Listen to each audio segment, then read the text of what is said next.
வணக்கம். இப்பொழுது நம்ம எங்கே இருக்கோன்னு சொன்னால் சிப்ரங் பிராய் சிப்ரங் ஜெயன்னு சொல்லக்கூடிய சன்வே ஹாஸ்பிட்டலில் நம்ம இங்கே இருக்கோம்.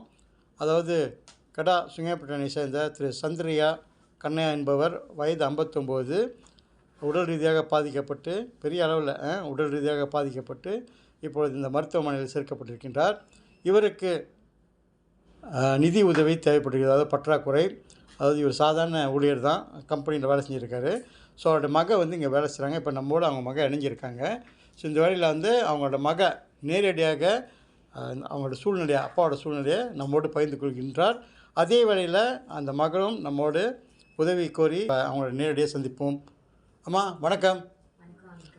சுத்தமாக அப்பாவோட சூழ்நிலை என்ன, உங்கள் குடும்பத்தை பற்றி கொஞ்சம் சொல்லுங்கள். எவ்வளோ தொகை உங்களுக்கு தேவைப்படுது அப்படின்றத நேரடியாக பொதுமக்களுக்கு நீங்களே சொல்லிவிட்டு உங்களோட சொந்த அக்கௌண்ட்டை கொடுக்கலாம். அப்படி இல்லைன்னு சொன்னால் அந்த என்ஜிஓ அக்கௌண்ட் அதை கொடுத்து நீங்கள் நிதி திரட்டலாம். ஒன்றும் பிரச்சனை இல்லை. சொல்லுங்கம்மா. எல்லாருக்கும் வணக்கம். என் பேர் பவித்ரா சந்திரையா. இது எங்கள் அப்பா, இவங்க எங்கள் அம்மா. அப்பாவுக்கு தற்சமயத்தில் உடம்பு முடியாமல் போயிடுச்சு. நாங்கள்லாம் சுமைப்புத்தறி கடையில் 29ஆம் தேதி 12ஆம் மாதம் அவருக்கு ராத்திரியில் உடம்பு முடியாமல் போனதுனால சுமைப்புத்தண்ணி ஜிஹெச்சில் போய் நம்ம கூட்டிகிட்டு போயிட்டு விட்டோம், எல்லாம் இது பண்ணோம். திடீர்னு அவர் ரொம்ப மோசமாகி படுத்த படுக்கையாக ஆகிட்டாரு. ஒரு 10 நாளைக்கு அவருக்கு எந்த ஒரு சுயநிலைவும் இல்லை. ஐசியூவில் வச்சுருந்தாங்க.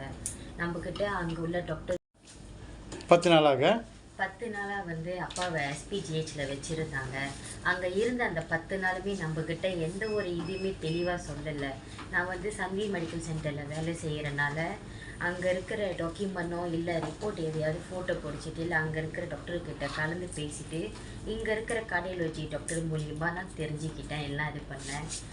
நம்ம அங்கேயே தான் காலையிலேருந்து நைட்டு வரைக்கும் ஃபுல்லாக அங்கேயே தான் இருக்கும். எந்த ஒரு ப்ராப்பரான ரிப்போர்ட்டு எதுவுமே கொடுக்கவே இல்லை.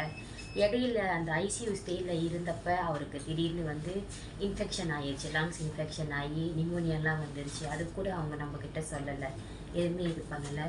எப்பயுமே ஐவி ட்ரிப் இந்த மாதிரி இது தான் கொடுத்துக்கிட்டே இருந்தாங்க. கடைசியாக அவர் கொஞ்சம் ஸ்டேபிளாக இருக்கிறது அப்படின்னு சொல்லிட்டு இதுக்கப்புறம் நம்ம ஐசியூவில் வச்சுருக்க வேணாம், நம்ம நார்மல் வார்டுக்கு ஷிஃப்ட் பண்ணிடலான்னு சொல்லி ஒரு 3 நாள் என்னமோ நார்மல் வார்டில் வச்சுருந்தாங்க. ஆரம்பித்தாரோ ஓகே பரவாயில்ல, நம்ம பேர் வெட்டி வீட்டுக்கு அனுப்பிடலாம். ஆனால் இந்த டைம் அவருக்கு நினைவு தெரிஞ்சதுக்கப்புறம் அவராகவே சொல்லியிருக்கிறாரு, பின்னாடி எனக்கு வலிக்கிற மாதிரி இருக்குது, என்ன எனக்கு தெரியல, நீங்கள் பாருங்கள் அப்படின்னு. ஸோ அந்த ஒரு இதில் கூட எந்த கான்சர்ன்லையுமே அங்கே உள்ள நர்ஸோ சரி டாக்டரோ சரி யாருமே இது பண்ணவே இல்லை. எங்ககிட்டையும் யாரும் இன்ஃபார்ம் பண்ணவே இல்லை. 7ஆம் தேதி ஜனவரி தான் பேர் வெட்டி வீட்டுக்கு கூட்டிகிட்டு வந்தோம். பேர் வெட்டி கூட்டிகிட்டு வரதுக்கு முன்னே அம்மாவும் தம்பியும் சேர்ந்து அப்பாவை குளிப்பாட்டுறதுக்காக போயிருக்கிறாங்க. இப்போ நீங்கள் மருத்துவமனையில் சேர்த்துட்டீங்க. ஸோ இது வரைக்கும் எவ்வளோ நீங்கள் செலவு பண்ணிட்டீங்க? அந்த பணம்லாம் அவர் உழைச்ச பணம் எல்லாம் செலவாயிடுச்சுன்னு சொன்னீங்க. ஸோ அடுத்த கட்டம் எவ்வளோ பணம் இப்போ அவருக்கு தேவைப்படுது? இப்போதைக்கு இங்கே 30 நாள் ஆச்சு. இந்த 30 நாளில் 1 லட்சம் வெள்ளி கூட வந்துருச்சு. இந்த 1 லட்சம் வெள்ளி கூட மொதல் ஆப்ரேஷன் அவர் பின்னாடி இருக்கிற பொண்ணுக்காக பண்ணது. 2வது என்ஜியோகிராம் செஞ்சாங்க. மற்றபடி அவர் ரொம்ப உடம்பு முடியாமல் இருந்தனால ஐசியூ HDU இந்த மாதிரி இருந்து காசெல்லாம் இதாகிடுச்சு. மேற்கொண்டு அவரோட சர்ஜரி பிளான் என்னதுன்னா பைபாஸ் செய்கிறது. ஏன்னா அவருக்கு இப்போ முக்கியமாக ஜந்தோன்னு இருக்கிற 2 வால்ஃபு ரோசாவாயிருச்சு. பிளாக்குன்னு சொல்ல முடியாது, அது ஃபுல்லாகவே இதாகிடுச்சு. அதை நம்ம 2 இது ரிப்பேர் பண்ணிவிட்டு பிளட் வெசல் ரொம்ப தின்னாக இருக்கிறனால அதையும் கொஞ்சம் ரிப்பேர் பண்ணணும். ரஃப்லி டாக்டர் இதுக்கு ஆப்ரேஷனுக்கு மட்டுமே 1.5 லட்சம் கிட்ட செலவாகும்னு சொல்கிறேன். இப்போ உங்களுக்கு இப்போ இறுதி கட்ட அவரோட மருத்துவ செலவுக்கு எவ்வளோ தேவைப்படுது? ஒரு 3 லட்சம் கிட்ட தேவைப்படுது. அதாவது இன்னும் மேற்கொண்டு ஒரு 3 லட்சம் வழி இருந்தால் அவரோட உடல்நிலையை காப்பாற்றுவதற்கான வாய்ப்புகள் நிறையா இருக்குது. அதனால் நீங்கள் பொதுமக்களோட உதவி எதிர்பார்க்குறீங்க. சரி, வேறு என்ன சொல்ல விரும்புகிறீங்க?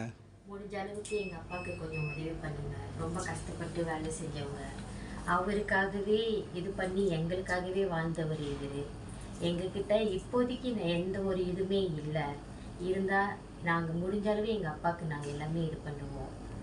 ஓகே, இங்கே தான் திரு சந்திரி அவருடைய மனைவி பைடியம்மா. நீங்கள் பார்க்கலாம், அவரோட கண்களில் கண்ணீர் நீர் வருகிறது. என்னாலும் பார்க்க முடியல, பட் இருந்தாலும் என்னால் முடிஞ்ச இந்த உதவியை நான் அந்த இடத்துல செய்கிறேன். ஆமாம், நீங்கள் என்ன சொல்ல விரும்புகிறீங்க? எல்லோரும் சேர்ந்து அவருக்கு நிதி திரட்டணும், எப்படியாவது அவரை காப்பாற்றணும். அதுதான் எனக்கு வேணும்.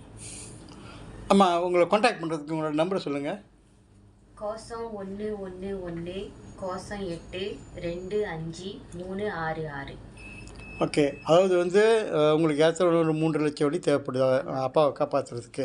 ஓகே, இந்த காணொலியை பார்க்கின்ற பொதுமக்கள் மற்றும் அரசு சார்பற்ற இயக்கங்கள், பொது இயக்கங்கள், பொது அமைப்புகள் கண்டிப்பாக திரு சந்திரா அவர்களுடைய உயிரை காப்பாற்றுவதற்கு உதவி செய்ய வேண்டும் என்று வடமலேசிய தமிழ் பத்திரிகை சங்கத்தின் சார்பாக கேட்டுக்கொள்ளும் வேளையிலே பொதுமக்களையும் நான் மன்றாடி கேட்டுக்கொள்கிறேன். இரு கரம் கூப்பி அனைவரின் உதவியும் எதிர்பார்க்கிறேன். நன்றி, வணக்கம்.